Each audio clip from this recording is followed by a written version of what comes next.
which it stands, one nation, under God, indivisible, with liberty and justice for all.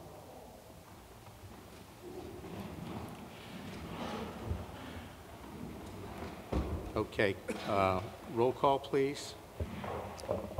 Mr. Vicino has advised that he cannot be here tonight. Mr. Hirsch? Present. Mr. Soda? Here. Mr. Tizzola? Here. Ms. Ferrante? Here. Mr. Casey? Here. Mr. Dubois? Here. Thank you. Thank you. Also present, Stephen Harris, our zoning officer. Meg Green, our recording secretary. If you feel there's someone on this board that might be a conflict of interest to your application, please let us know. Mr. Vicino is not here this evening, so one of our alternates, Mr. Hirsch, will you fill in for Mr. Vicino? Yes, I will. And member Mr. Dubois, will you fill in as an alternate as a member this evening? Yes. Okay. Let's see. Welcome this evening to Michael Casey. Michael Casey has been appointed to this board. He is an alternate, so he will be serving on this board, and we welcome Michael. For your information, item number 2, if you're here for 1A Seaview Avenue, that's been withdrawn. Is it withdrawn, Mr. Harris? It's been withdrawn. We expect them to refile, though. Okay, item number 2. If you're here for item number 6, 80 Surf Avenue, that's been postponed till next month. So, Secretary, please. Item number 1, 40 Crabtree Lane, MBP 1262-2, R7.5. Robert Farrakos, applicant, represented by Daniel Berkery, RMF Builders, LLC, owner. Appeal of zoning permit dated 10/24/17. Okay, this hearing was left open from last month. Attorney Berkery, are you here by any chance? Did you have any comments? Good evening, everyone. My name is Attorney Danielle Berkery. I'm from the law firm of Brenner, Salzman, and Wallman at 271 Whitney Avenue in New Haven.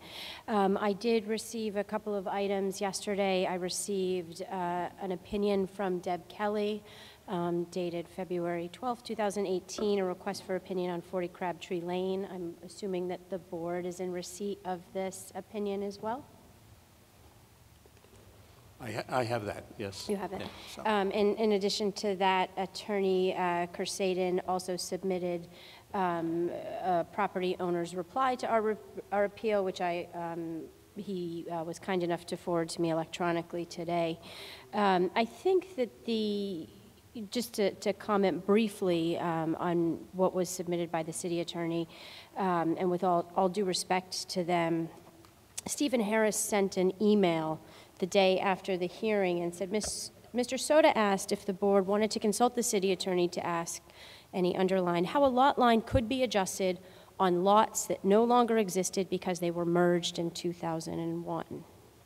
He said, after further discussion, the board said that it wished to ask the applicant for an extension of time to formulate any further questions.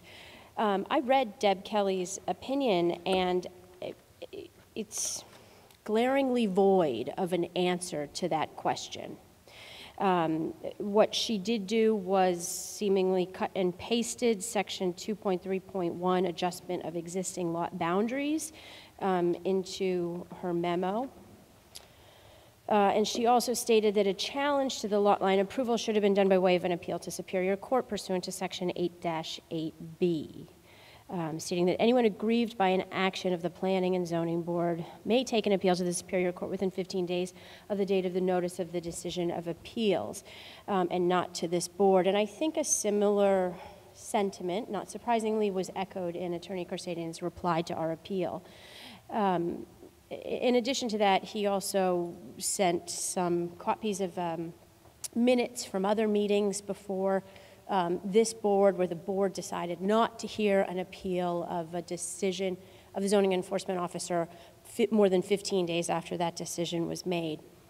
I would just like to reiterate that we are here under Section 8-6 of the Connecticut General Statutes, and under that provision, this board has the power to hear and decide appeals where it is alleged that there is an error in any order, requirement, or decision made by the zoning enforcement officer.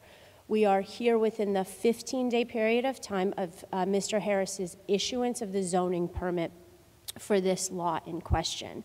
I understand that Mr. Harris's decision was based on a consolidation map, a lot line adjustment and consolidation map, and that it would be sort of easier for everybody involved if we had appealed that decision, or if we could just say, hey, that decision was made back in 2016, and this board, you don't have anything properly before you.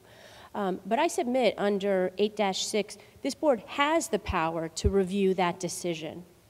And in fact, when courts review decisions of the Zoning Board of Appeals, when they are looking at a zoning enforcement officer's decision, the court doesn't look at the zoning enforcement officer's decision. The court looks de novo at the decision of the Zoning Board of Appeals. So this matter is properly before you. It's based on the issuance of the zoning permit. We are attacking the basis of that decision. And the fact that an appeal was not made to Superior Court under Section 8-8, I think is misplaced. The original decision was not actually a decision from the Planning and Zoning Board. It was a decision from the chairman of the Planning and Zoning Board. And for that reason, it was not noticed, it was not on the agenda, it was what we all consider an administrative decision. And when the zoning permit was issued based on that decision, we appealed it, and we timely appealed it. So we are properly before this board.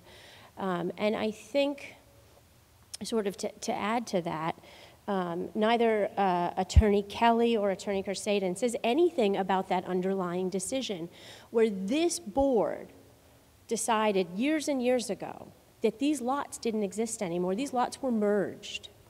So there was a decision that was made, an appeal period that was passed, and yet, 15 years later, there's a new decision made administratively, not by a board, and then a zoning permit issued on the basis of that. So I actually think it would be appropriate to ask Deb Kelly to answer the question that this board asked of her, how this decision was made, because I don't see an answer to it in her February 12th memo. I also don't see an answer to the decision or how the decision was made from the attorney who was involved in getting that decision made. Instead, like I said, it seems more convenient to everybody to say this decision was made some time ago and there's nothing that anybody can do about it now. But I again submit to this board that that is not correct. Okay, are you open for questions? If you, Okay. Go ahead, Mr. So, do you have a question? Yes, Attorney Berkery. When these lots, when the P&Z or the Zoning Board of Appeals determined these lots were merged back, what year was that? I think it was back in, 2001. yep. After that action, is that recorded on the land records, or how is that, does everybody know that that was turned down? Well, that and would merged? be a decision that would have been published by the Zoning Board of Appeals. Stephen can correct me if I'm wrong, but that would not be a decision that would be recorded on the land records. It would be something that would be published by staff from the ZBA from that meeting. So what I'm trying to get at is, years later, how did the Planning and Zoning Chairman know that there had been action 15 years earlier?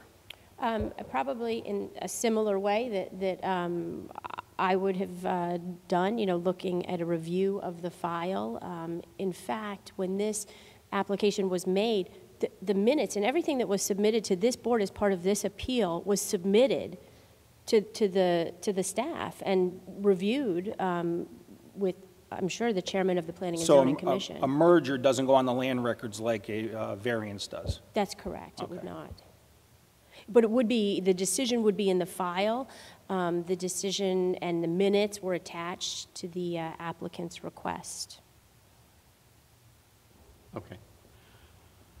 I believe last month, the way we left things open was if board members had some questions for the city attorney, then we would present those questions this evening. Mr. Harris did forward this question that you have in front of you, so we do have the answer to that one particular question. So if any of the board members here might have another question this evening, I think we had left it that if there were further questions, they would be submitted this evening, and she had the right to come back next month, and the final decision would be made at that time. Is that a question to me? Well, kind of, yeah. You know, not directly to you, but to all the board members. I think is that what we said last month? Did the city attorney answer the question we gave her last month? They answered the question that you probably had submitted, the zoning officer. But is it correct that Attorney Berkeley is saying she didn't answer that exact question? Well, she's saying I that thought you folks had she this. doesn't think she has an answer here. So. Mr. Chairman, I would like just a few minutes to respond to what Attorney Berkey is saying. Steve Harris, zoning enforcement officer. I'd just like to reiterate what I said last month. The actions of the Planning and Zoning Board is not the purview of the Zoning Board of Appeals. There was a lot consolidation. It was properly executed. It was recorded on the land records. It was advertised in the newspaper. No appeal was taken. The Zoning Board of Appeals has no authority to overturn a decision by the Planning and Zoning Board. So the only issue before you tonight is whether the zoning permit I issued was lawfully issued. Did I issue a zoning permit for a lot of record? And that answer is yes. Okay, yeah, I believe we understand that. That was mentioned a few times. What other questions do you have? I would just like to reiterate, because the devil is in the details, that this was not a decision of the Planning and Zoning Board. It was not a site plan application. It was not a special permit. It was not something that went before them and that there was a hearing on, and it was decided by the Planning and Zoning Commission. It was decided by the chairman of the Planning and Zoning Board. So the concept that the only way to appeal that decision is to take appeal directly to Superior Court, I'm not sure that that's actually correct.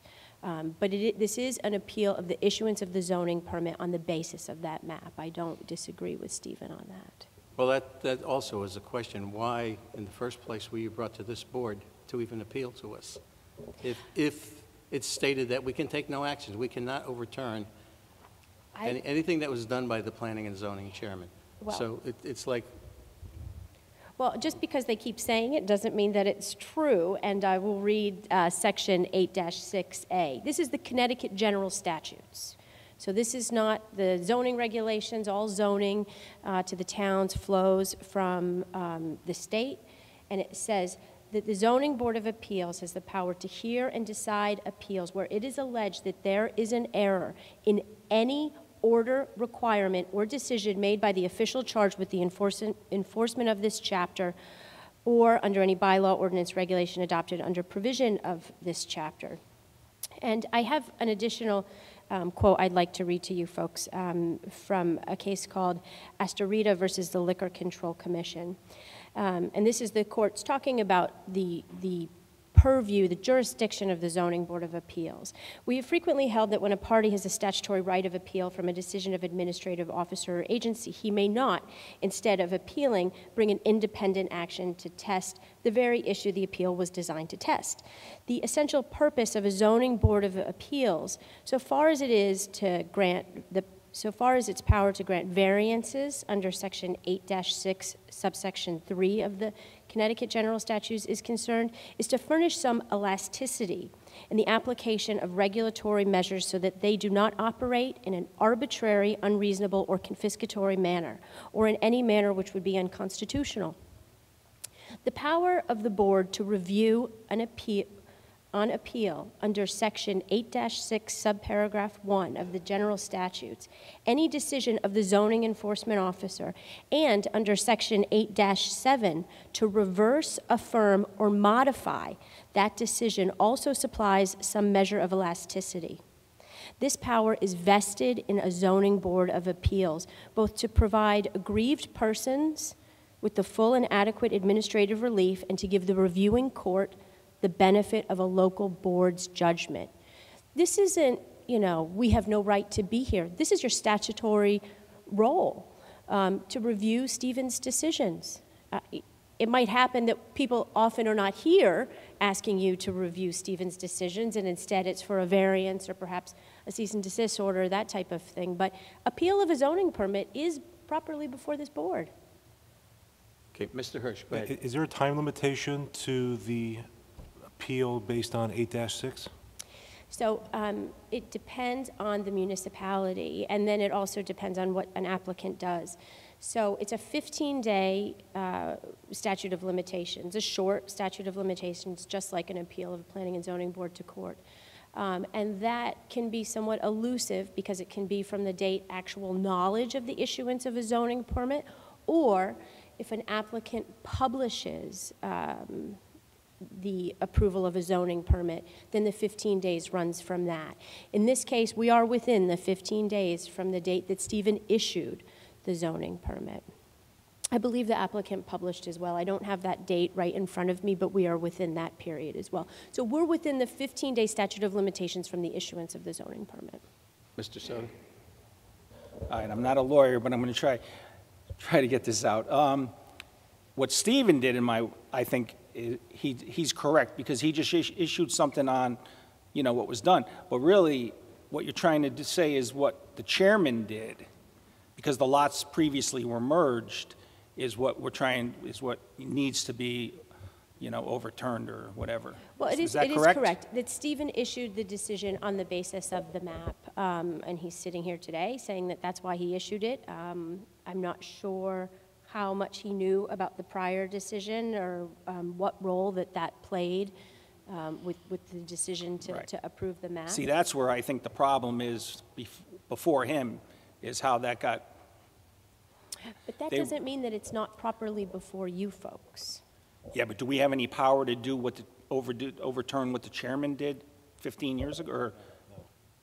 I believe that you do. I don't think it was a decision of the Planning and Zoning Board. Like I said, like a site plan, a special permit, that after the board decides it's published and you go right to Superior Court. So it was an administrative decision. Nobody knew about it because these are administrative decisions. So we knew about the issuance of a zoning permit, and we're here before you folks. And there's been nothing from the city attorney to explain how the underlying decision happened. Despite the fact that there was a decision from this board that said that the lots had been merged. And so to then use these lot line adjustment map consolidations based on these lots that no longer exist. But Mr. Hirsch? Aren't you really contesting, though, the decision that was made in 2001? Isn't that what your primary? No, 15. Was it 15 or 2001? She's contesting 2016? the lot line adjustment that was made in April But I thought it was 2016. Right, but I thought it was the decision that was made in 2001 by the chairman. No, No, that was that's to the- merge. That was to merge the lots. Okay, you got it. The Zoning Board of Appeals in 2001 made a decision that these lots were merged. In 2016, the chairman walked onto the property, made a lot line adjustment, and it was noted in New Haven Register.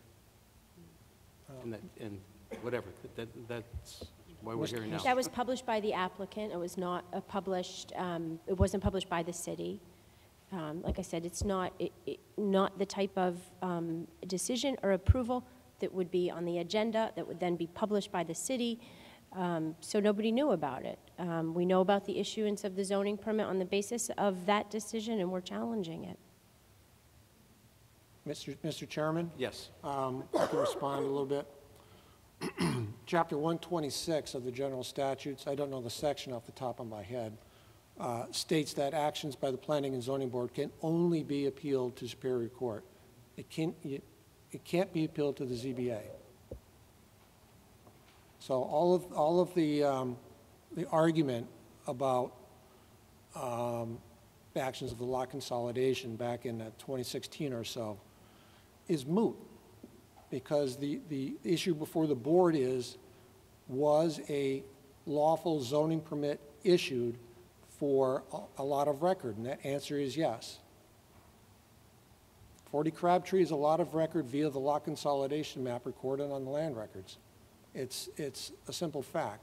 Attorney Kelly's opinion is correct. So the only issue before the board is, was that zoning permit to build that house there lawfully issued? And my answer is yes, because 40 Crabtree is a lot of record. I again submit that this decision is before you folks de novo. You get a fresh look at it. You know, Stephen didn't have the benefit of the testimony that was before this board and the arguments that we're making. And again, from my understanding of it, it was not a decision of the Planning and Zoning Board. It was a decision of the chairman of the Planning and Zoning Board. All right, so getting back to, does anyone on the board have any other question to submit to the city attorney? It's like we're in a position where it's cut and dry, but I think, Well, you know, the attorney that's before us is not satisfied with the answer of the question that was given. well, Joe, can we... The only thing I can see to kind of solve this is to still leave this hearing open, and it will have to be decided for sure by next month. And if she is able to come up with anything else in the meantime with some of the new statutes that you've mentioned this evening, I don't believe you mentioned them at our last meeting. So I don't know if you've been doing a little bit more homework on this, but... What this was more in response to Attorney Kelly's memo that I received yesterday and Attorney Kersaden's memo that I received today. So are there any other questions? Well, Joe, if we didn't get an answer to that question, why don't we just resubmit it? Because that's basically, that's what we need an answer to. How could... Well, I can leave okay, we could do that. I could leave this hearing open because from the last meeting, we still had 65 days to make a decision on this anyway. So. Now, Mr. Chairman, if the board is contemplating leaving the hearing open, the applicant will have to agree to an extension.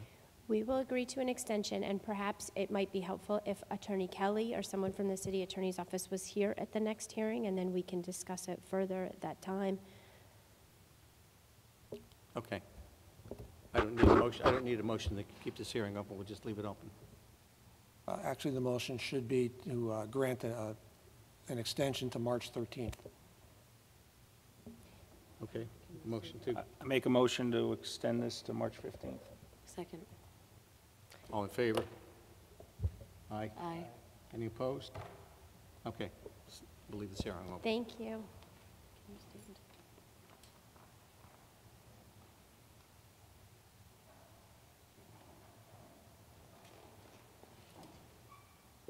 Before we move on, Mr. Harris, can I ask you a question? Is there any way that it was stated that they'd like someone for the attorney's office to be here to clarify the question? Is that possible? I'll pass that along to the city attorney. Thank you. Item number 3, 19 Reed Street, MBP 44-412-17, SFA 10. Patricia Marciano, applicant owner, represented by attorney Thomas B. Lynch, variance section 3.2.4.1 to permit two-family dwelling on non-conforming lot. All set? All right. Good evening, Mr. Chairman, members of the board. Just for the record, my name is Thomas Lynch. I'm an attorney with the law firm of Lynch, Trimbicki, and Boynton. And my office is located here in Milford at 63 Cherry Street. And I'm back before you tonight with my clients, Anthony and Patricia Marciano. My clients are the owners of the property at 19 Reed Street. And as you remember, we were before you back at your December 12th meeting presenting an application that contained a request for 2 variances for this property. There was a request to vary the provisions allowing a 2-family residence on a parcel in the SFA 10 zone where 10,000 square feet is a minimum lot size is required, and this parcel contains 8,748 square feet, and also the requirement that the lot be 100 feet in width and this lot is 70 feet in width.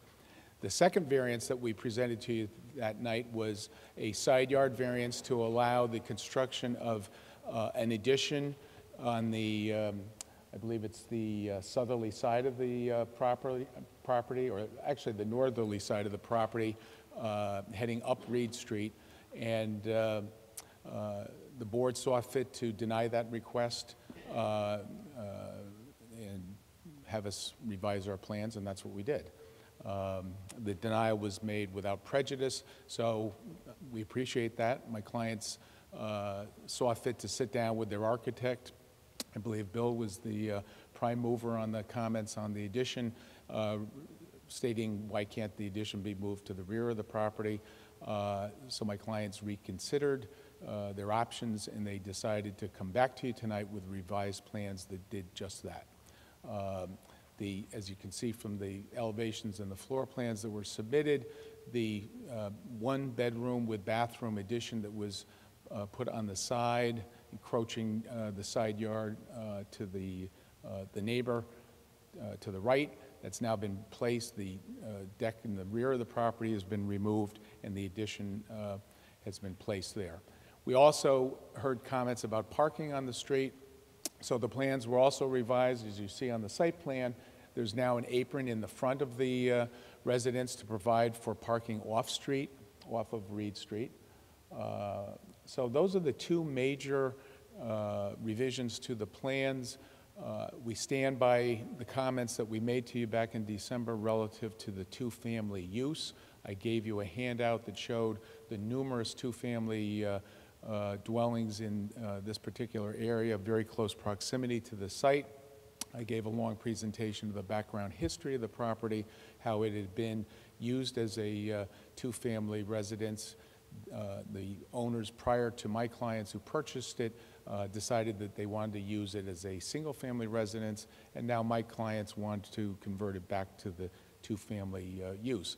But I submit to you that a hardship exists here because having a single-family imposition, rather than just looking at the current use, but having the imposition of the zoning regulation on this particular property, when it is not an imposition on many other properties in close proximity, clearly presents a hardship to them, and I'd ask that you grant the variance for that, especially in consideration of the changes that they did make to the original plans.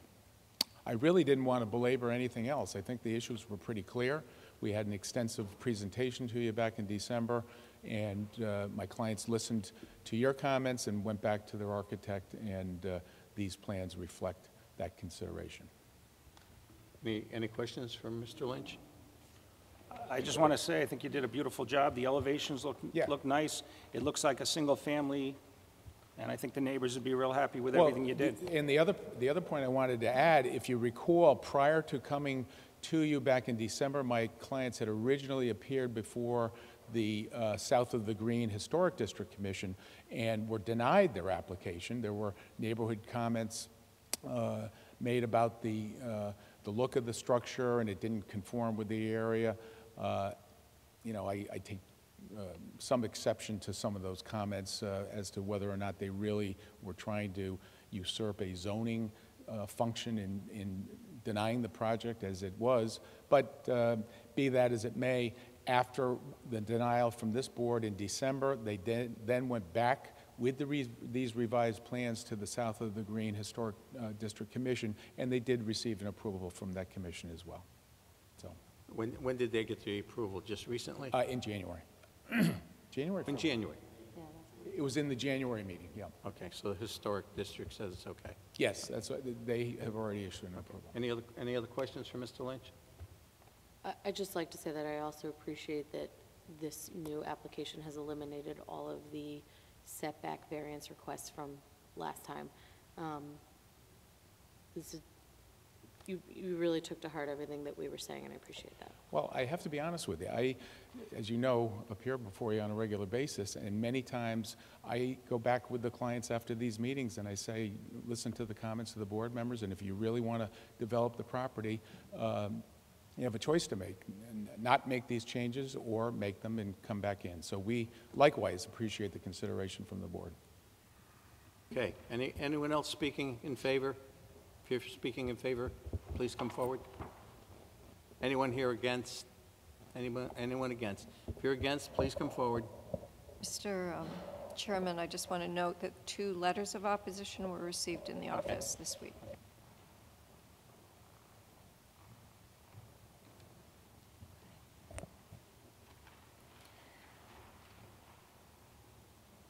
My name is Maria Henley, and I live at 31 Reed. Okay. My name is Maria Henley, and I'm at 31 Reed. I'm here once again to speak out against the proposed zoning changes.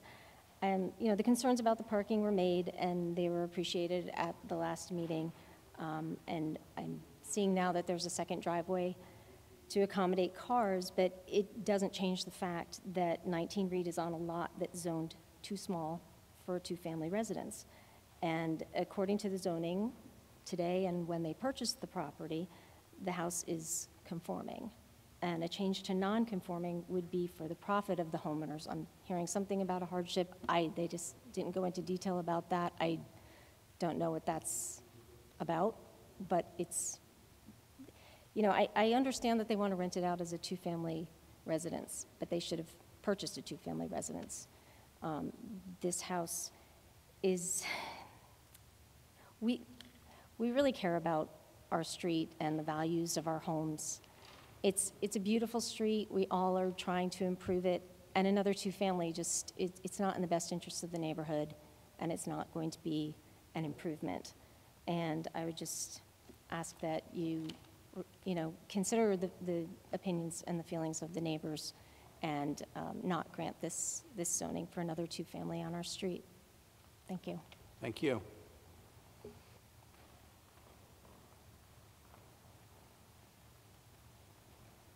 How do you do?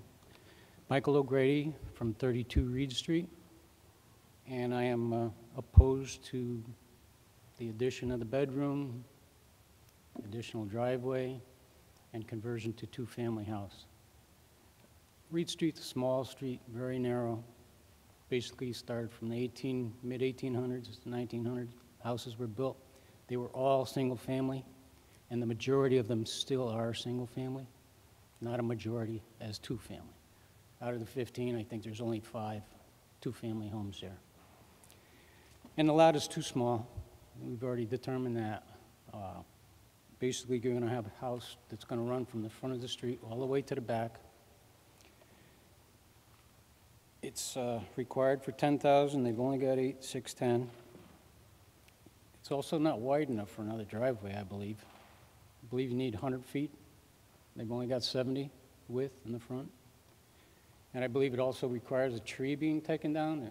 I don't know, city property, I guess, but don't really want to lose another tree on the street. And, you know, it's a nice neighborhood. It is in the historical society, district rather, and we try to keep it to that. And I think this would really change the nature of it.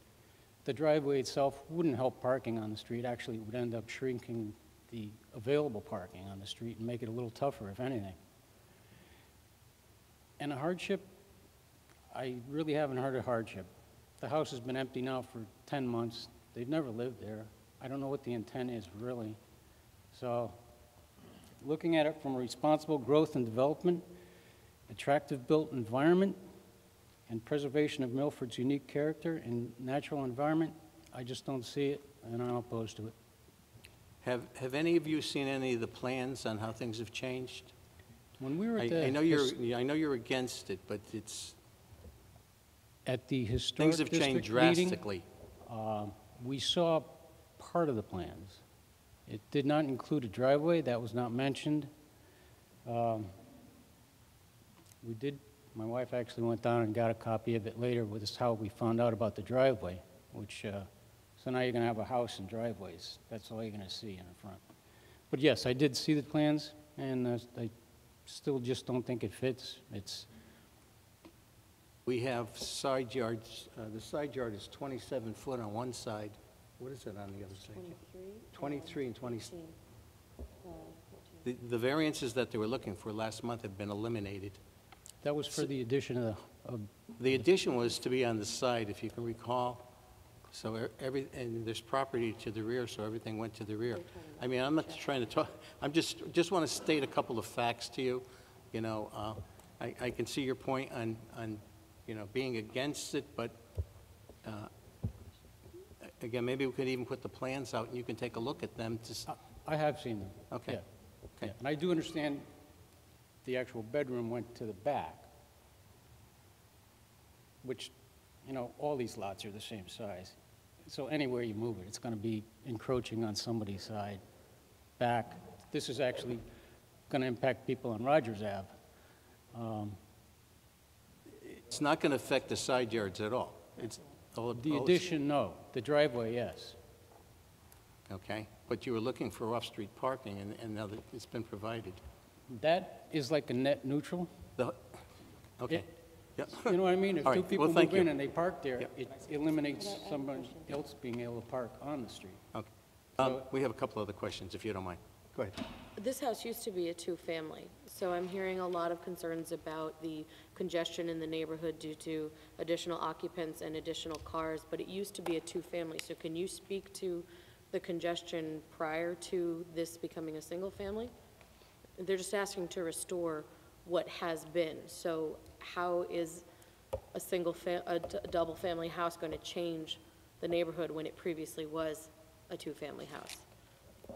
Well, it hasn't been a two-family for probably over 10 years. And it seems that nobody has just one car anymore.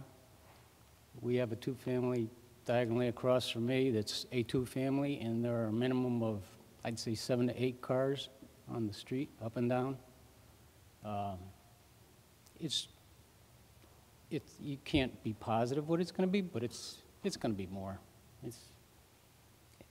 And it's been an issue a couple times recently. We've had emergency vehicles. It's impossible, and once they do come down the street, nobody else is moving.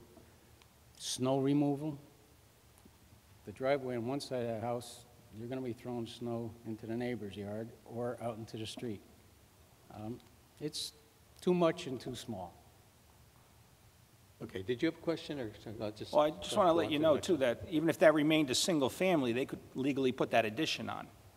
You do understand that, right? If they leave it a single family, If that's a single family, they can put that addition on just the way it is on those plans.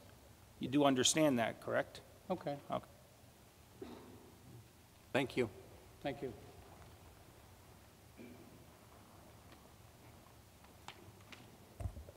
Good evening. Alexander Adrian, resident of 3 Reed Street and homeowner. I'm here speaking for myself and my wife in discussing and reviewing the plans. We received a copy from the O'Grady family, which we appreciated.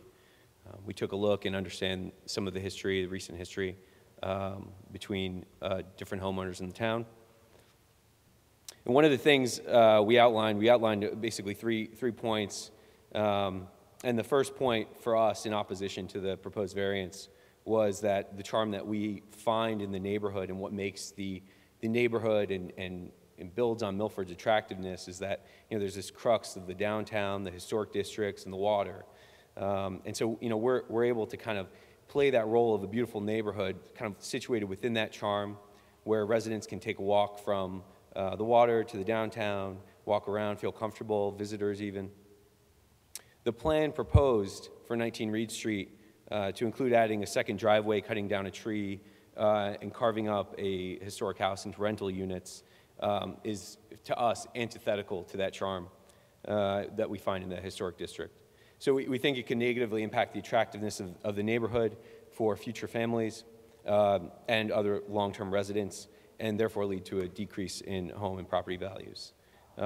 The hardship proposed by the attorney for the proposed variance doesn't seem genuine to us, and it was proposed to the O'Grady's earlier, or asked the O'Grady's, you know, why, what are the conditions that used to exist in the past with some of the multifamilies, and, you know, what we perceived as residents. That was before I had become a resident homeowner on the street. I will say that Hardships had existed at the time when some of those families were converted, genuine hardships that we find genuine to our family for financial reasons, family situations, wars, depression. This is a different time. Everyone owns cars. And when you rent out a house, a group house, we see it elsewhere on the block. If you have 4 bedrooms, which may be, as we understand it, may be here, you can rent those to 4 different couples and sublet. If those are 2 individuals, then you have 8 people living in the house. And then you have 8 cars on the street. And then you have 8 sets of people inviting their friends over as they feel like it. And so car ownership's increased. We don't know who would move in. We don't find the driveway to match with the appropriateness of the street as residents. And we find that, the Marcianos are homeowners, but they're not residents of Milford. From what we found in online research, we have no indication that the Marcianos intend to be residents of Milford. The facts that we're aware of are that the Marcianos live on Pruden Lane in Orange, Connecticut, that they've owned a single-family house in 96 Maple Street in Milford since July of 1991. And they bought the single-family house in 19 Reed Street, knowing it was a single family, in May of 2017. Here we are in February. The Marcianos, from what we can tell online, have not attempted to sell their Orange residence. I'm going to interrupt you. I don't think you have to give a complete history of the people. It is, you'd have to describe the people. We're talking about the application for the building. You can continue, but I don't think you should be putting out all the information on these people that you've researched. It's publicly available. Oh, okay, yeah, but it's part of our reasoning as homeowners. okay. I mean, right now we're not aware of any limitations on the house being able to be rented out as a single family, and so that we understand their desire, and any hardship claim to just be a desire of proposed landlords for tenants seeking to get as many tenants as they can with available parking. And we find that the reason 19 Reed Street is a desirable place to live, or will be, and continue to be, is because permanent resident homeowners of the historic district like us care for and maintain our homes in ways that we found absent landlords do not. And why we'll cite this is that the renter's stake in the neighborhood is just not the same. We're aware of several other multifamily houses in the area. The only time we've seen police activity on the street was at a multifamily home. And in other cases, we've suffered from extensive trash left by individuals coming to parties at rental houses.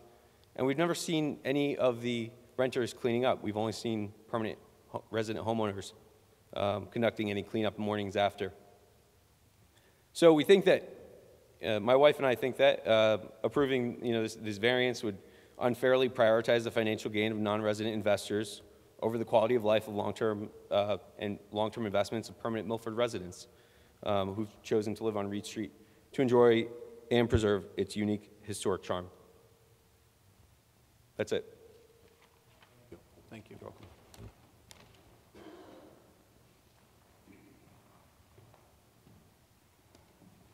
Good evening. My name's Brian Morgan. I'm here on behalf of my mother, Heather Morgan, who owns a property at 23 Reed Street, which is right next door to the applicant's property. My parents purchased 23 Reed Street in 1968 and raised a family there. My mother is adamantly opposed to the applicant's variance request. Reed Street is a quiet residential street where all the homes are owner-occupied and who take pride in their properties and maintain them accordingly. My mother feels that the applicants have no intention of actually making 19 Reed Street owner-occupied as stated in previous remarks. She feels this property was purchased for the sole purpose of being an income source. As there are few two-family residences on Reed Street, this should not be held to sway the Commission's decision to allow the variance to be approved. The regulation states minimum lot size for a two-family residence, which 19 Reed Street does not conform to. Also, the plan suggests the installation of a parking lot-style driveway next to my mother's house. My mother's house is a historic structure which was built in 1850. she implores the commission with all the good and decent conscience to deny this zoning variance, not only for the impact on her property, but for the entire neighborhood. Just to clarify for you, there is no variance that we're looking at right now. The variances were submitted at the last hearing, and they've been eliminated, so the only... Mr. Chairman, if I may interrupt, the applicant is before you for a density variance. To have a He two-family didn't mention dwelling. density variance, he was just saying, The application before you is a density variance to have a two-family on a lot that's not large enough for a two-family. okay, all right. Anyone else coming? Yes. Is 23 Reed Street a single family or is it a Yes, multifamily? single family. Okay. Anyone else speaking against this application? Anyone else? Okay, Mr. Lynch, you may rebut. Thank you. Just a brief rebuttal. The owners of 23 Reed Street, their main concern last time that we were here was the addition that was going to encroach within the setback variant, toward their property, and also they were concerned about off-street parking. We addressed both of their concerns by eliminating the addition on their side of the property and putting in the driveway to take at least 2 cars off the street. And as to the rather disingenuous comment by the gentleman who spoke before the last speaker, I spent a great deal of time in my presentation to you on December 12th, and I'll reemphasize it tonight, that my clients are going to move into this house.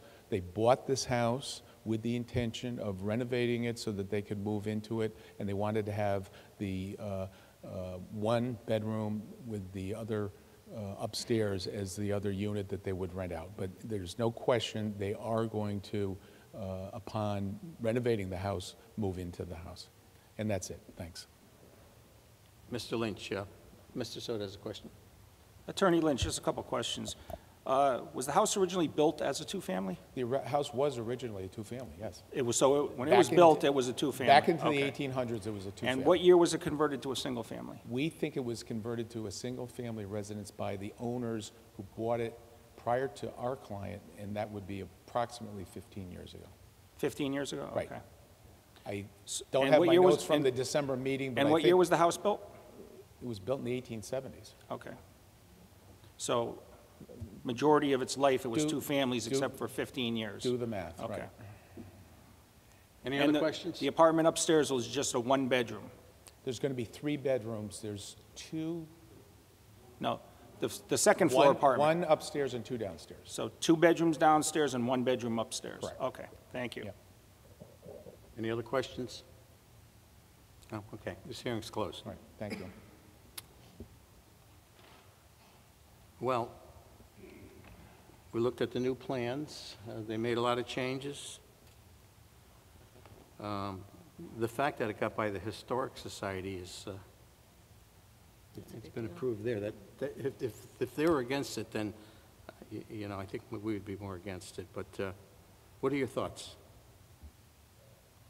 But Well, the last hearing, we listened to the neighbors concerned, and it was about the side lot setback and was about off-street parking.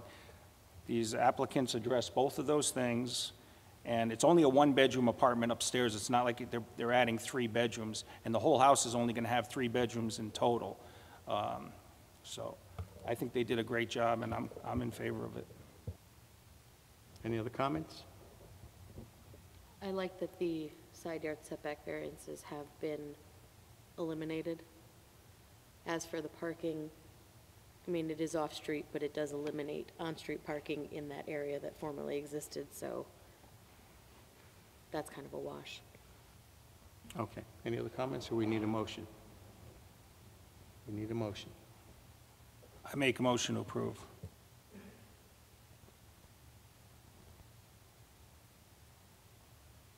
Do we have a second? Second. Mr. Soto, reasons, please.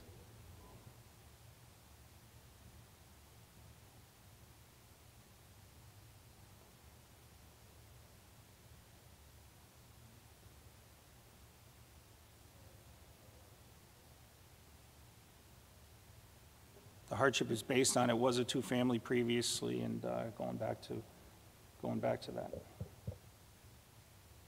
We have a motion to approve. We have a second on the motion. Mr. Dubois. I'm with the motion. Ms. Ferranti. With the motion. Mr. Hirsch. With the motion. Mr. Soto. With the motion. I'm with the motion. It's approved.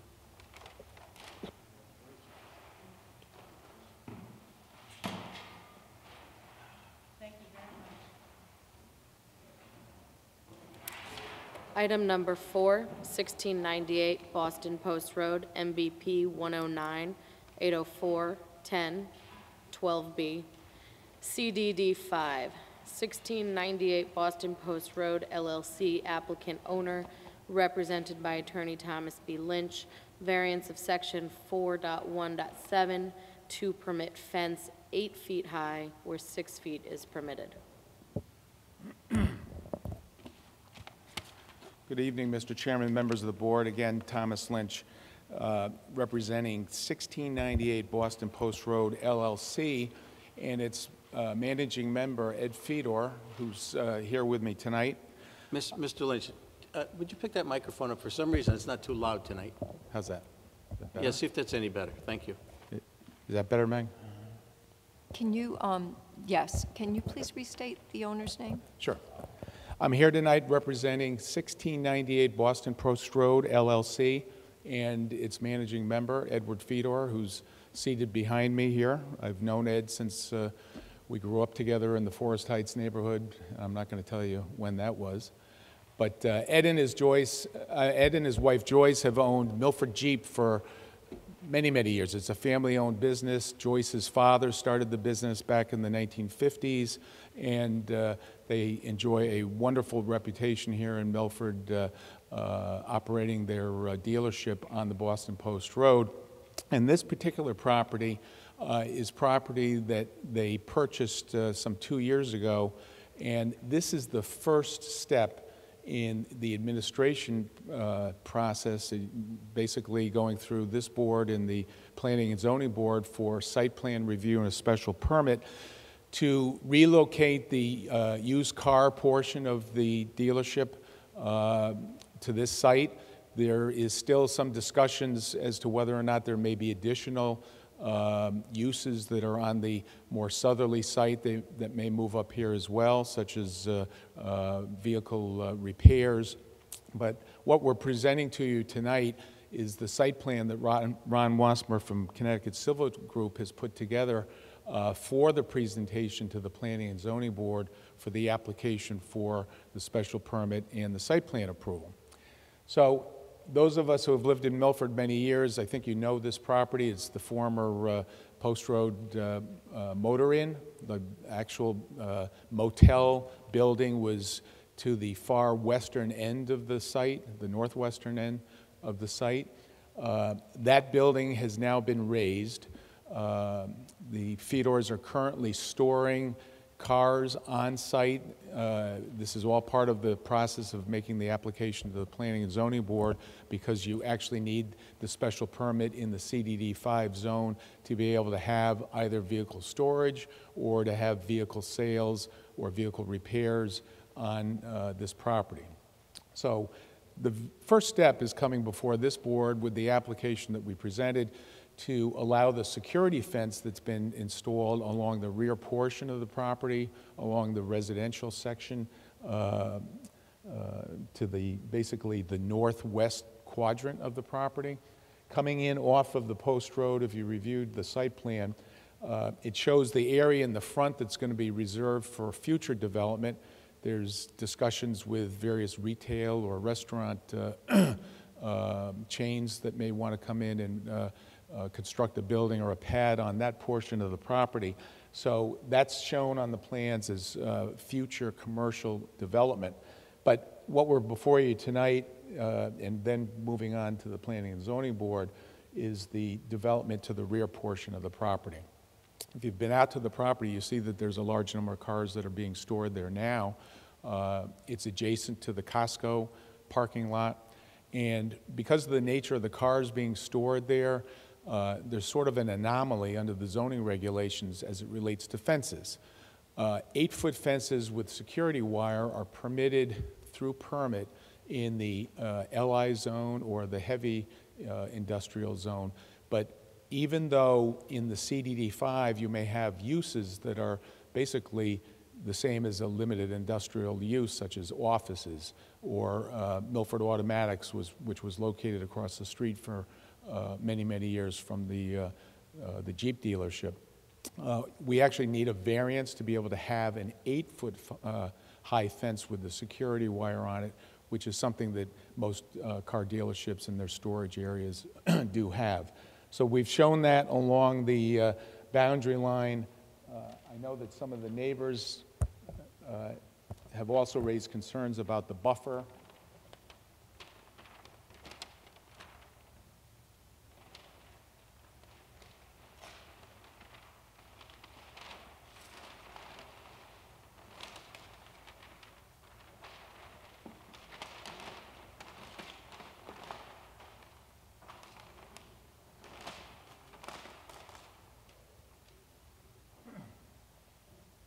I know, of course, it's not part of our application to this board, but the second page of our site plan shows the landscaping plan and the proposed buffer area, because in the CDD5 zone, you have to have the minimum width that we're showing there, the 70-foot width buffer area with landscaping when you are adjacent to a residential zone.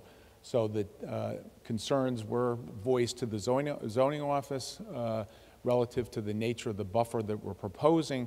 So when we do go before the Planning and Zoning Board, one of the points we'll be emphasizing is the rather extensive amount of trees and landscaping that will be done in that area. But as I said, the first step is to come to this board to seek the variance for the 8-foot high fence. And again, the hardship is the 6-foot high limit is under 417 of the regulations. The 4173 talks about having an 8-foot high fence in limited industrial or heavy industrial areas with the security wiring on the top. So because of the nature of the cars being stored here, this is why my client felt that it was appropriate to have that kind of a fence. So that's it. If you have any questions, either myself or Ed. The security wiring that you're mentioning, is that part of the 8-foot? Yes, it's included in the 8 feet, Okay. 8 feet, and it's my understanding it's not going to be barbed wire. It's going to be the strung wire. And what is that fence going to be blocked out or filled in? So No, it's going to be a page fence. yeah, but is it going to be clear so you can still see through Yes. it? Or? Yeah, and then there's going to, Joe, there's going to be the landscaping buffer as well. So neighbors in that area will have the fence on the property line and then the landscaping buffer so that they won't be seeing basically the parking lot where the cars are going to be. Go ahead. Mr. Chairman, I just heard Attorney Lynch say that the fence would be 8 feet high and it would include the security wire. Yes. The survey that he submitted down in the lower left-hand corner shows an 8-foot high chain link fence with wire atop. So these plans would have to be revised to reflect a total of 8 feet to include the security wire, not 8 feet plus security wire. Right. And So that'll be part of the motion then Right, if just we so that's do clear before the board that the applicant is asking for 8 feet total to include 2 feet of Right. security wire. Thank you. Ms. Ferranti. I'm seeing a lot of existing 8-foot fence on this plan. Can you show me on the plan, Sorry, sir.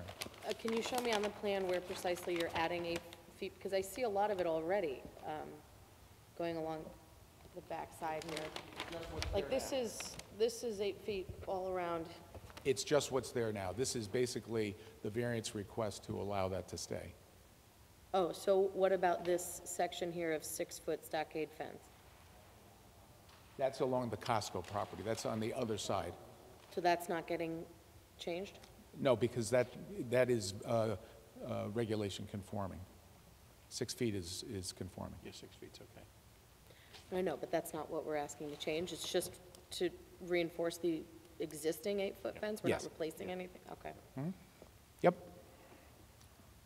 Anyone else? Mr. Chairman, just to maybe clear something up, Attorney Lynch, this is the plan that you prepare to take to the Planning and Zoning Board, correct? It's been submitted and reviewed by Mr. Sulcas. He had some comments that he gave back to Ron Wassmer, so Ron is working on some of the changes that he was requesting. Okay, but basically this survey right here is doing dual duty, one for ZBA. Yes. And one for Planning and Zoning. Correct.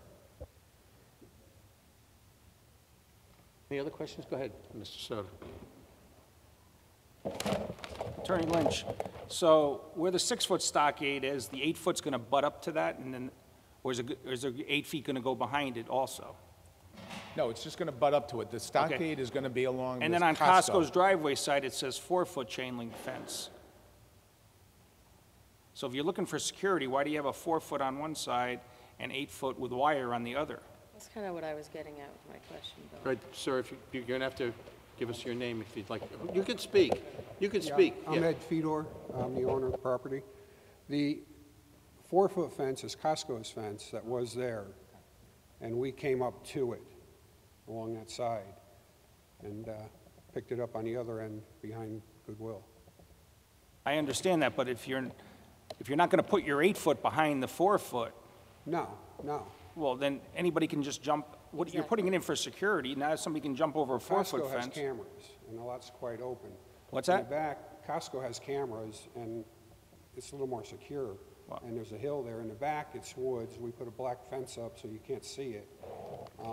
It is 8 feet high. It does have arms on it for wire, which can be taken off. So the existing chain link fence is 8 foot, It's 8 foot, yes. and then you have arms on it for 2 foot of wire. It's about 18 inches, yeah. So There's no are you wire going to on it. change it down to a 6-foot fence with 2 foot of wire?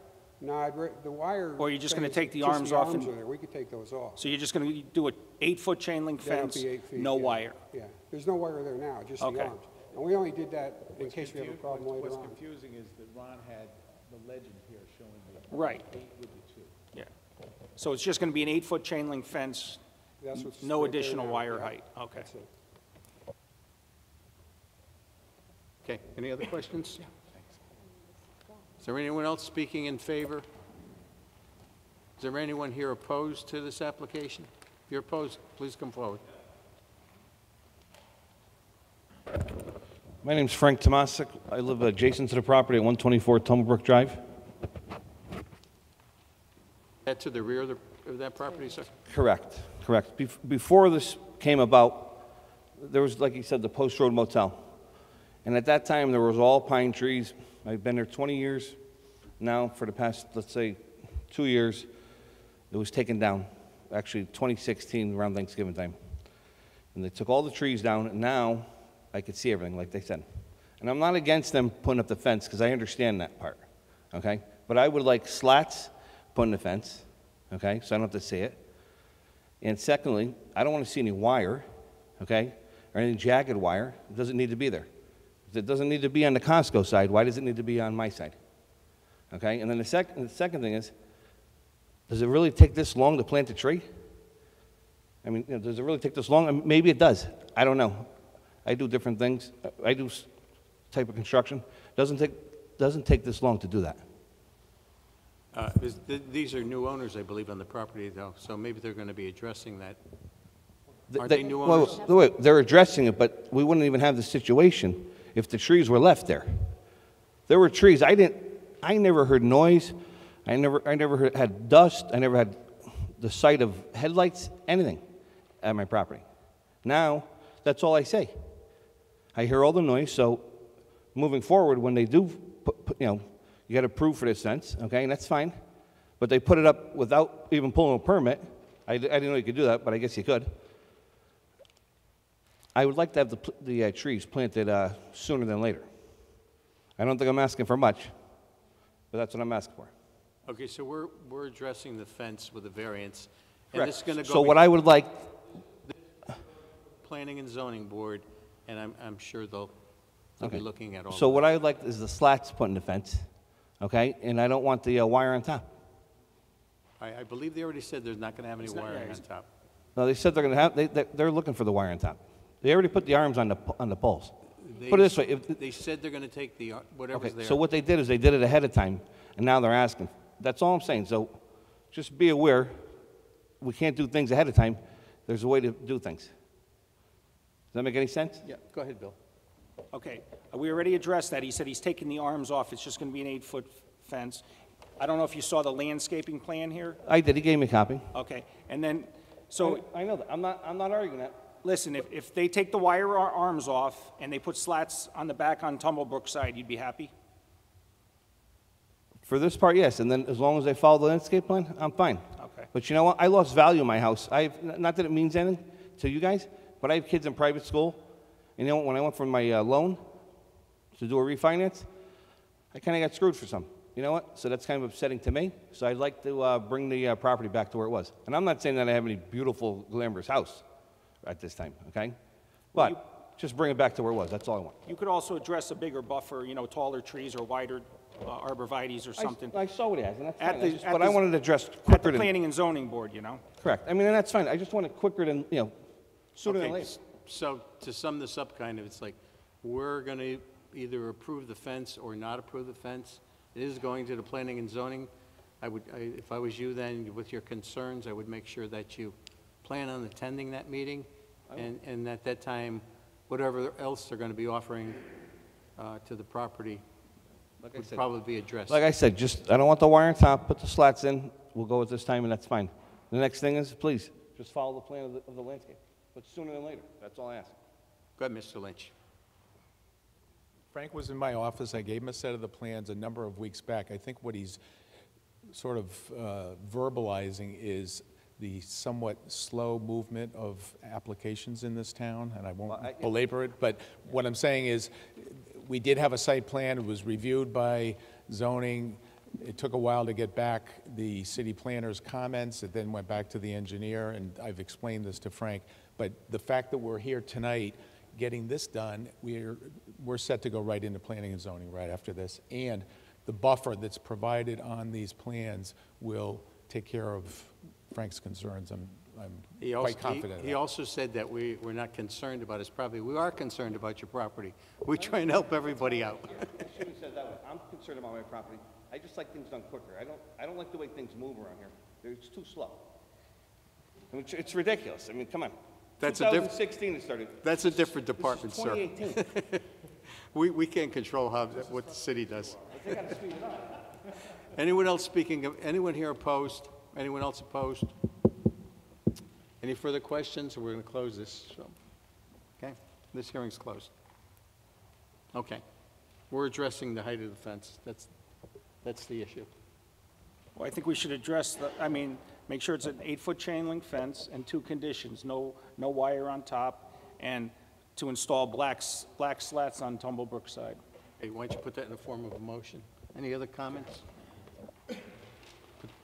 Just state that, please, again, in the form of a motion.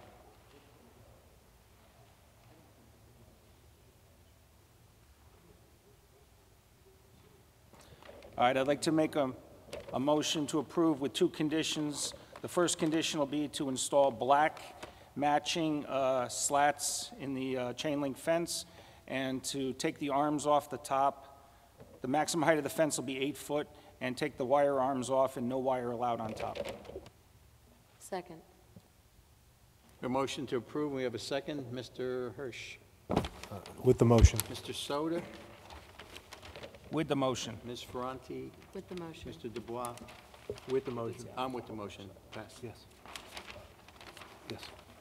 Item number 5, 1062 to 1064 East Broadway, MBP 35-421-5, R5. Vipul Kumar Gandhi, applicant, represented by attorney Thomas B. Lynch, owner Dennis Spillerici Family Trust. Good for him. Good for him. Use variance of section 3.1.1 to permit a liquor store. He's got to go here. He's got to go to like West Haven on a Wednesday, and yeah, it's a night job.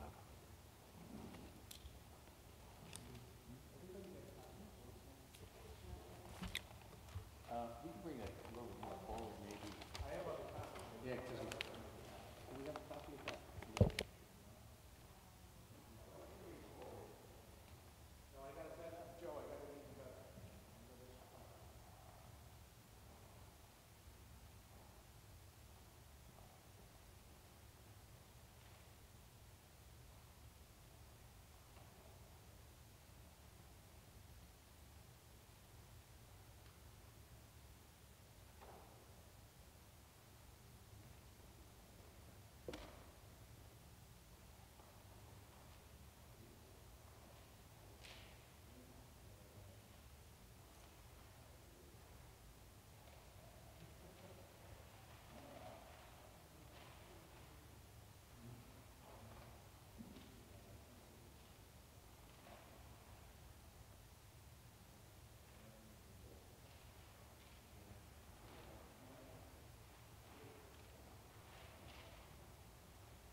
All right, Mr. Chairman, for the last time tonight, Thomas Lynch representing Vipul Gandhi. My client is seated behind me. He's the owner of the Food Fair Market that's been located at 1062 East Broadway. That market actually goes back to the 1940s. It's been located there and has had a liquor permit at that site for at least the 1960s. And what we're before you tonight, and you've heard my arguments on a number of other applications over the last couple of years, the rather weird discrepancy between the Connecticut consumer protection regulations for liquor permits and how they relate to our Milford zoning regulations in terms of permitting sites to be used for liquor establishments. So my client has owned the store for the last 2 years. I submitted to you a sketch, I guess that's the best way to describe it, of what he is showing, the proposed remodeling of his store. Right now, the store is used, if you've been in there, as a convenience store. Your typical, it's got a deli, it sells groceries, houseware supplies, and he also has a grocery beer permit from the State Department of Consumer Protection, the Liquor Control Authority. So he's been selling, and his predecessors have been selling, beer and malt liquors on the site for many, many years. And what he wants to do is to divide the store into 2 portions. He wants to have the market on the right. As you can see, the doorway is going to be realigned to divide the store into the market and the deli on the right-hand side. And then he wants to apply to the Department of Consumer Protection to change his permit from a grocery beer permit to a package store permit. He wants to actually turn that portion of the premises into a package store. There's no other package stores that are located within 2 miles of this site. There's a small package store that's located on the Milford Green that's been there for many, many years. There's also the package store that's located in the Stop and Shop Plaza on Bridgeport Avenue. Those are the only 2 package store permits within a 2-mile radius of this site. So I have a petition that's been signed by some 65 of his neighbors. Vipul is very popular in the Fort Trumbull neighborhood. He runs a fine establishment, and many of his neighbors would like to have the opportunity to be able to purchase liquor at a liquor store at this location instead of just the beer that the grocery beer permit allows you to do. And I submit to you that, as I have stated on other occasions, clearly there's the hardship here because of the dichotomy between the state regulations and the zoning regulations. This has been a location for a liquor permit for some 50 years. So just changing the nature of the permit, we talk about restaurants and some of the other applications that we've brought to you in terms of changing a permit from a cafe permit to a restaurant permit or the reverse. Here it's the same thing. It's a request by a individual who has a grandfathered liquor location under the zoning regulations to merely change his permit and comply with all of the regulations that the state has for package store use. The store is going to be located on the left side of the premises. There's going to be the cooler that's in the back is going to remain for the package store, and then the right-hand side will be for the grocery store or deli. So with that, we can entertain any questions you may have, but that's the sum and substance of it. I have a question for Mr. Harris. Mr. Harris, this is an R5 zone, but the fact that it's been with a beer permit all these years, does that enter into making it, a liquor store? Is there? Well, currently, this deli has a legal non-conforming grocery beer permit. He wishes to change that in or trade that in for a liquor store permit, package permit as it's called. That's not allowed in the R5 zone, which is why they're before you today. Any other questions for Mr. Lynch? Can I submit the petition that my client, Do you have a petition of all these people that are in favor of Yes. this happening? Okay.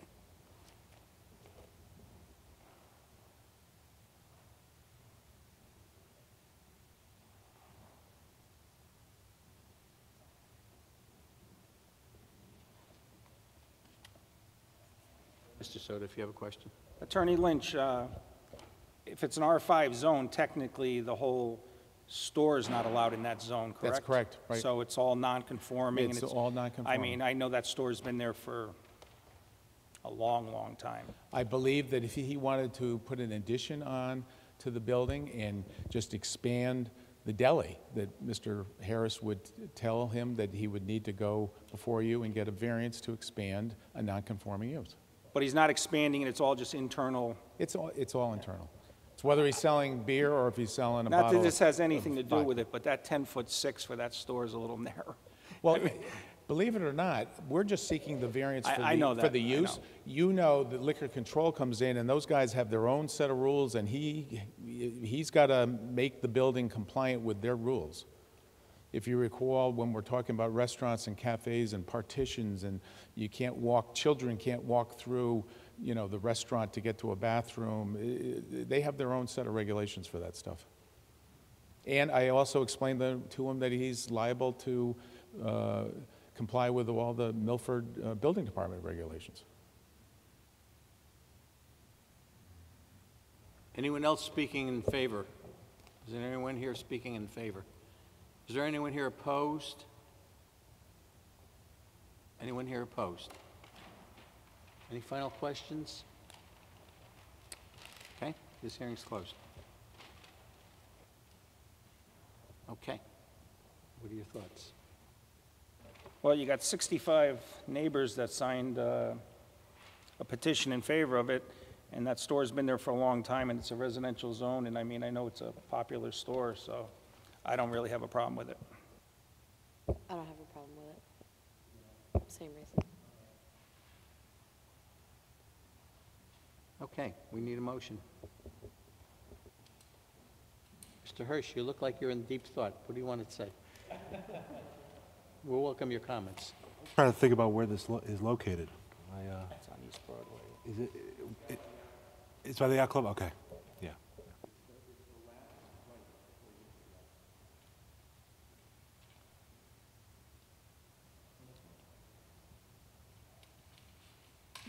Okay. I make a motion to approve. Second.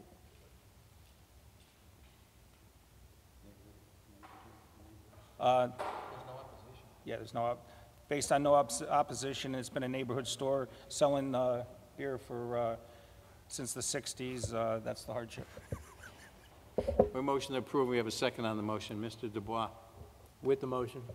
Ms. Ferranti. With the motion. Mr. Hirsch. With the motion. Mr. Soda. With the motion. I'm with the motion. It's approved. Item number 7, 34 Orchard Street, MBP 39609, 8, R10, Extreme Home Improvements. Applicant for John Tartagliano, owner, variance of section 3.1.4.1, side yard setback of 2.8 feet where 10 feet required to construct an enclosed handicapped entrance to the house. Good evening. Good evening. My name is Matthew Martino. I'm the owner of Extreme Home Improvements. I'm here representing... Please just pick up the microphone a little bit. Would you mind starting over your name and everything, please? My name is Matthew Martino. I'm the owner of Extreme Home Improvements. I'm here representing my client, John Tartaglio, and his wife in the proposed addition under 3.1.4.1, I believe it is, side yard setback from 10 feet where required to 2.87, which is what we currently have on that left side, with the addition that's already there that we want to convert to a garage, and then place a enclosed handicap access ramp from the garage into the main house with the addition for ADA compliability.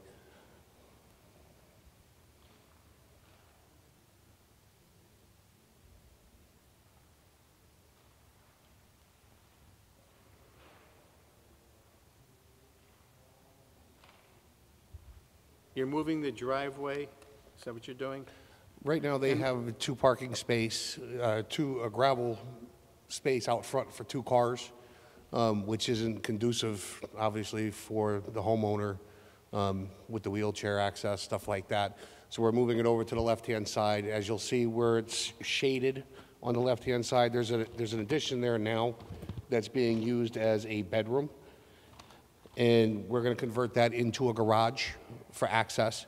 And then the shaded area behind that current room is going to be the handicap access ramp into the new addition. So the bedroom, like you said, is going to be a garage. From the garage, you go out back to the ramp.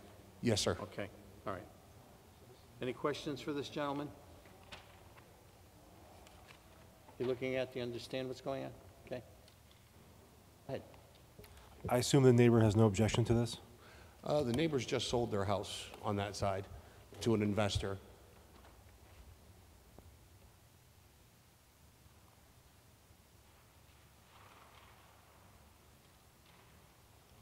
Are you losing finished square footage in the house, converting a room to the garage, or are you making up for that somewhere else? No, because if you look at the back of the house, the shaded area, we're adding that addition on the back by right, which is going to, it'll be, basically their master bedroom is going to be put on the first floor with all ADA accessibility. He has 2 small children now, plus a third one on the way. So we're trying to make the house more conforming to him being able to, take care of his children and his family and get around. Right now, it's very, very tight, and wheelchair access within the house, the existing house, is very, very limited. Sorry about that. Okay. Any questions for this gentleman? No? Anyone else here speaking in favor? Anyone here opposed? Any further questions? No? Okay, this hearing's closed. Okay, we'll have an answer for you shortly, sir.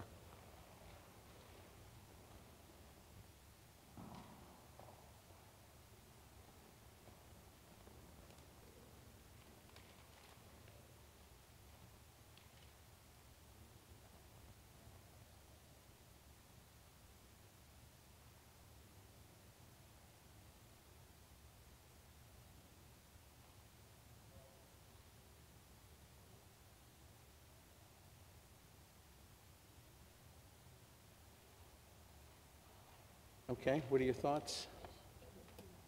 I mean, these are all necessary things that have to be done to exactly. to accommodate this gentleman? I don't have a problem with this. I don't have a problem with this at all either, so we need a motion.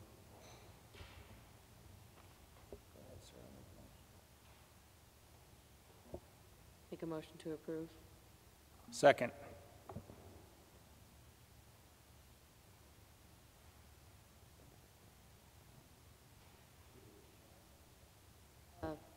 Motion based on narrowness of the lot.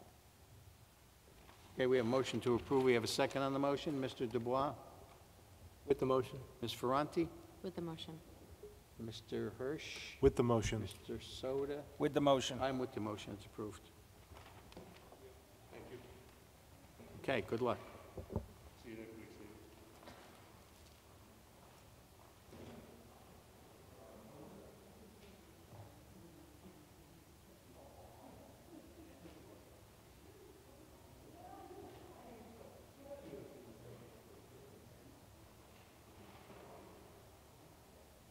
Okay, let's see here now.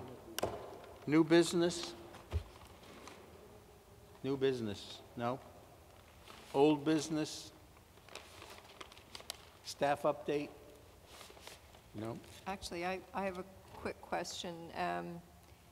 Mr. Soda had a reaction to the new format of sending out materials. Does Yes. anybody else want to comment on that?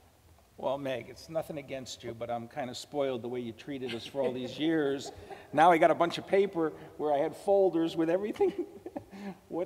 Now I spend more time going through this pile than. We need the papers. They're a lot easier to file. I know it's more, I know, maybe we're looking to cut down expense, but, So you're saying you want us to duplicate our effort? Because you already sent a package, and you Well- want us to create another package for you? Well, What no, do you do not- with the No, first can't one? we just go back to how you What do you did do it? with the one that we mail you? We had the abbreviated editions before, Yeah. the other ones were here. Just go back to what it was like last year. It was so much easier. No, we send you the full package.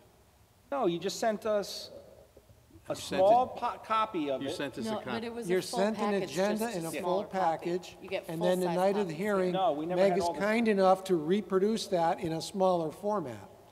But Stephen, she never gave us all the plans. She just gave us the site plan, the agenda, and then when we came to the meeting, the folder had all the full sets of plans in it. Let's just So ask in her, other words, what's you're easier, like what's easier for spoiled you? rotten. What's easier? What's easier for you? Well, actually, maybe we can just, if you can bear with me, because as you know, I'm still doing both boards. But maybe what we can do is, we have plans in the works to hopefully, within the next month, couple of months, to give you guys access to online plans. I know Bill isn't a fan of that, but where you can No, actually... I'm okay with that. I'm okay if you, with that. If you go to the website, you'll be able to click on an agenda link that will bring you to a whole series of, essentially, an online version of your old packets that, you know, so maybe if, I will take everything under consideration, and with any luck, if we have additional staffing, the burden will be eased, and I'll be able to spoil you again, because I like you guys so much. But I just wanted to note, Mr. Soto's had a couple of concerns, and I thought we should The only probably problem we have discuss. is when we're on the street, and you're out there with your little iPhone or smartphone, and you're trying to figure out what the blueprint plans are and look at it that way. That's the only problem with it. Meg, you've spoiled us for 5 years, and now you're pulling the rug out from underneath us. It's Six, kinda hard. six. 6 years. But who's counting? Okay, so we'll just leave it at, you know, whatever you can come up with, so let's see. And then we'll rehash it again, so. Acceptance of the minutes from January 9th, 2017 hearing. Did you read the minutes, everyone? Everything okay? Motion to approve? Motion, second. Okay. All in favor? Aye. Aye. Opposed? Okay. Applications for next month? You just have a hearing open from the first? We expect Seaview to refile, one Seaview. Okay, and you have that, and And you the have to 40 sum up 40 per- Crabtree's been held open. They extended, held they have one over? more extension left. How about Surf Avenue? Yeah, Surf Avenue, you have to open that up. They're working on the elevations for the house right now. That's why they postponed. All right, thank you. Motion to adjourn? Make a motion to adjourn. Okay. Second. This meeting is adjourned.